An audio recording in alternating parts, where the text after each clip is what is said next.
It's all threaded together. জীবন আর মৃত্যু যদি পাশাপাশি হাঁটে তাহলে তাদের মাঝখানের রাস্তাটা দেখতে কেমন? ঠিক যেন রেল লাইনের মতো, একদিকে উন্নয়নের প্রতীক আর অন্যদিকে ধ্বংসের নীরব চিহ্ন। এবার এমনই এক অভিজ্ঞতা সিনেমায় তুলে ধরেছেন পরিচালক ক্লিন্ট বেন্টলি। ট্রেন ড্রিমস নামের সিনেমাটি তৈরি হয়েছে ডেনিস জনসনের একই নামের উপন্যাসিকা অবলম্বনে, যেখানে দেখানো হয়েছে 20 শতকে আমেরিকায় বিস্তৃত হওয়া রেল লাইন মানুষকে কাছাকাছি এনেছে, তবে নিঃশব্দে বদলে দিয়েছে প্রকৃতির চেহারাও। এই গল্পের কেন্দ্রীয় চরিত্র কাঠুরে ও রেল শ্রমিক রবার্ট গ্রেইনিয়ার, নীরব, সংযত, প্রায় কথাহীন এক মানুষ। গাছ কাটেন, রেল লাইন বসান, সেতু বানান, মাসের পর মাস ঘর ছাড়া। এই চরিত্রে অনবদ্য অভিনয় করেছেন জোয়েল এডগারটন।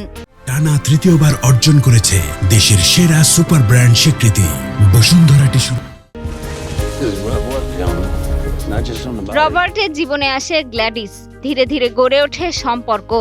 গোধূলির আলোয় নদীর ধারে দাঁড়িয়ে পাথর সাজিয়ে তারা আঁকে ভবিষ্যৎ ঘরের নকশা। এই দৃশ্য যেন পুরো সিনেমার হৃদয়।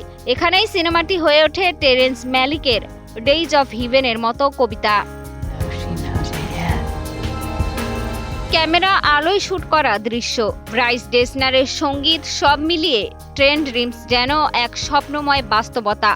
মরা গাছও জীবিত গাছের মতোই গুরুত্বপূর্ণ। সিনেমার শেষ দিকের এমন সংলাপ যেন বাড়িয়েছে দ্বিগুণ ভালো লাগা, যা গেঁথে থাকবে দর্শকের হৃদয়ে। মিষ্টি খাতুন, কালের কণ্ঠ।